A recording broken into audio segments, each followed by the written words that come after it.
యువ రైతులు IT employees వస్తున్నారు, పాలీ హౌజ్లలో చేస్తున్నారు, ఐటీ ఎంప్లాయీస్ బాగా వస్తున్నారు. యువ రైతులు వ్యవసాయం మీద మక్కువ చూపిస్తున్నారు.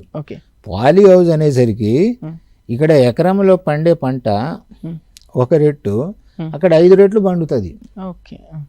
అదే ఆర్టిఫిషియల్ అంటే ప్రొటెక్టెడ్ కల్టివేషన్, రక్షణతో కూడిన వ్యవసాయం. అది హార్టిగా పంట, అక్కడ మొత్తం రక్షణ ఉంటుంది, దిగుబడి కూడా పెరుగుతుంది. ఓపెన్ కల్టివేషన్లో నీకు ఇక్కడ 5 టన్నులు అయితే అక్కడ 5 × 4 20 టన్నులు అయింది. అంతే కదా, దట్ ఈస్ కాల్డ్ ప్రొటెక్టెడ్. మరి ఇంకా అంత డబ్బులు ఎందుకు మనం పెట్టాం పాలీ హౌస్లో? అంత డబ్బులు పెడుతున్నాం అంటే దిగుబడి రావాలిగా. దిగుబడి వచ్చిందంటే మంచి క్వాలిటీ రేట్ కూడా వస్తుంది కదా. రేట్ ఎప్పుడు వస్తుందంటే రైతులు ఎఫ్పిఓస్ చేసుకోవాలి. ఫార్మరు ట్రేడర్గా మారాలి, తన పంటను తానే అమ్ముకోవాలి.